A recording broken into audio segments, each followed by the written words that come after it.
We walk the talk. Not only talk the talk. Si bule jelas anak abah ini.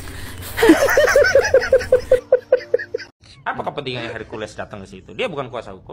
Ya nggak tahu, tanya yang mau tanya saya. Bapak, kami bukan hanya kami yang butuh keyakinan Bapak, tapi seluruh rakyat. Hemat kami Bapak, ijazah ini kita kasih tahu kepada Bapak. Ijazah asli itu diminta hakim untuk ditunjukkan, saya siap untuk Setelah ada perintah pengadilan, sudah dibuktikan di Solo, juga nggak datang itu barang. Ini kan penyesatan opini publik, ada kebohongan, penyesatan opini publik, intimidasi, katanya kan. Siapa yang masih mempersoalkan akan dipersoalkan secara hukum tuh. Orang berpendapat kok dipersoalkan, orang mengkaji ilmiah kok dipersoalkan.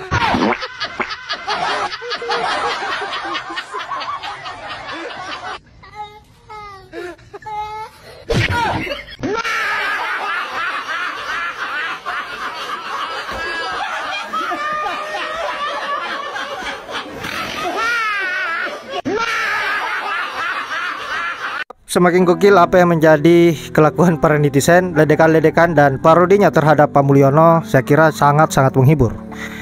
Dan ini adalah bentuk ekspresi dari sebagian rakyat Indonesia yang merasa kecewa terhadap apa yang menjadi kinerjanya Pak Jokowi, perilakunya semasa menjabat sebagai presiden yang hanya ngibulin rakyat Indonesia. Dan saya kira ini adalah sebuah karma yang didapatkan oleh Pak Mulyono, tak berhenti untuk menjadikan sebagai bahan tertawaan oleh rakyatnya sendiri. Nah sahabat-sahabat, untuk itu tanpa berlama-lama, tanpa banyak basa-basi, baiknya kita lanjut dulu bagaimana keseruan para netizen memparodikan Pak Mulyono. Dan juga ada komentar yang sangat menohok dari Ban Rismon yang selalu siap melawan apa yang menjadi kesuliman Pak Jokowi, termasuk laporan-laporan Pak Jokowi di Polda yang baru-baru melaporkan Bang Risuryo, Bang Rismon, dan Dr. Tifa. Dan saya kira Bang Rismon betul-betul siap untuk menghadapi itu semua. Nah sahabat-sahabat, untuk itu langsung saja ke videonya. Mulyono kau. kok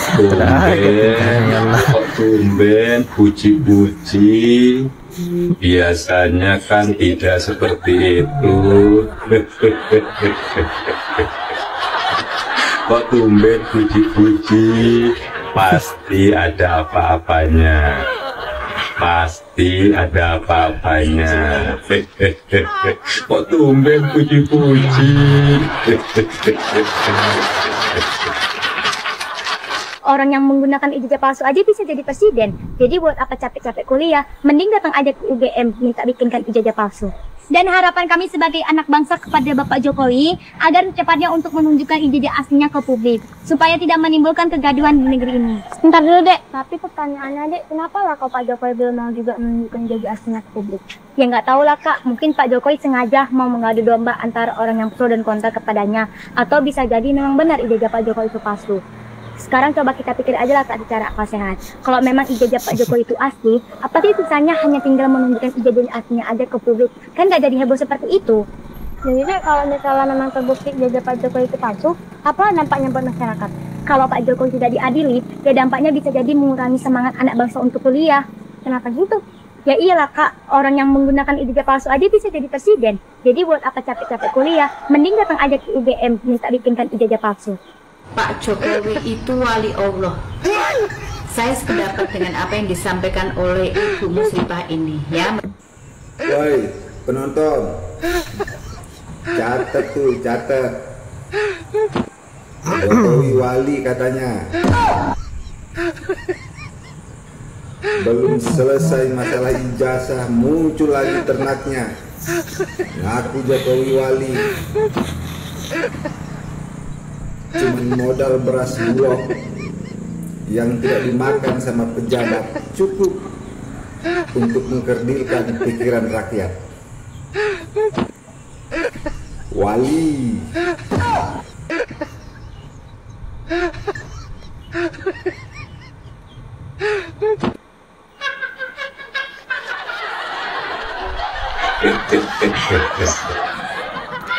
Ya gagal itu kan biasa. Bisa itu karena terbiasa. Kadang salah ucap, kadang salah sebut. Contoh, transparan jadi transparan. Kemudian pengadilan jadi pegadaian. Kemudian kecepatan jadi kecamatan.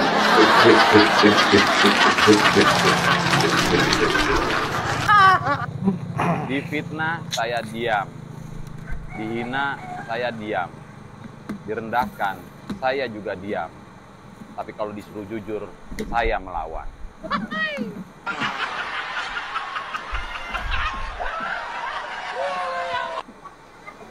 Aha, seorang mantan presiden didakwa melakukan korupsi karena mencarikan menantunya pekerjaan.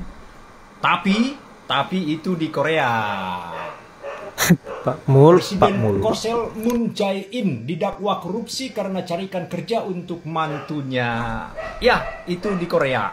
Kalau di Konoha, lain cerita. Di negeri plus 62 ini, yang ijazah aja bisa lebih viral dari konser Coldplay. Ini kita akhirnya tiba di episode lanjutan dari sinetron kebangsaan kita.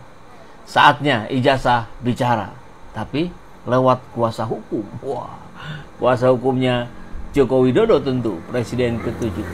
Yang katanya sudah 95% siap menggugat 4 orang yang diduga menyebar fitnah soal ijazah palsu beliau. Apakah ini bentuk keadilan atau justru pengalihan? Apakah ini penegakan hukum atau pembungkaman kritik? Di negara lain kalau orang dituduh ijazah palsu tinggal buka dokumen tuntas. Tapi di kita yang dibuka bukan ijazah, tapi laporan polisi. Rakyat cuma minta bukti, tapi yang datang malah bukti transfer kuasa hukum ke pengacara. Jadi daripada rakyat makin bingung, saya usul gini aja. Kalau ijazahnya asli, kenapa repot-repot gugatan? Tunjukin klarifikasi, edukasi, biar rakyat juga naik kelas. Minimal jadi lulusan S1 Pancasila dalam prakteknya, kan begitu. Tapi kalau nggak mau buka, malah pilih lapor-laporan, ya rakyat juga berhak curiga. Ini mau buka ijazah atau mau buka ladang kriminalisasi? Dan akhirnya, drama ini bukan lagi soal ijazah lagi, tapi soal siapa yang lebih siap ditelanjangi kebenarannya, si pengkritik atau si pemimpin.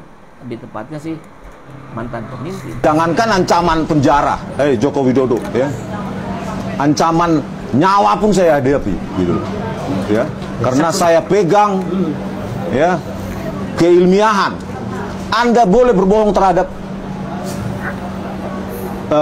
di Indonesia ini, ya, orang-orang yang mendukung Anda. Tetapi Anda tidak bisa berbohong tentang teknologi evolution yang catatannya terdokumentasi dengan baik. Oleh karena itu, sebenarnya ini gampang untuk disudahi oleh Pak Prabowo Subianto. Terjunkan Kementerian Pendidikan Tinggi, Sains dan Teknologi, karena itu otoritasnya di atas dari UGM. Ya. Siapa bilang UGM nggak salah? Nggak pernah salah. Itu terbukti tadi malam memalsukan dokumen loh. Satu nama dosen bisa 2 tanda tangan berbeda, gitu loh.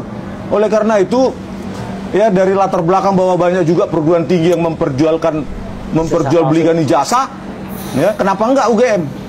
Mereka bukan malaikat, gitu loh. Oleh karena itu, turunlah Pak Prabowo, terjunkan menteri Anda yang profesor dari ITB, nanoteknologi. Ya, terjunkan ahli-ahli UGM untuk memeriksa langsung itu. Ya. Dan kita siap ikut ya Bang Desmond ya? Iya, gitu loh, itu loh, baru turjunkan Pak Prabowo. Sudahi ini, apapun resiko politik ya Anda harus hadapi. Malu kita sama dunia Pak Prabowo Subianto. Kalau hanya karena ini yang sudah jelas palsu ini, anak-anak bangsa dikorbankan, kita pecah belah. Padahal jelas itu palsu.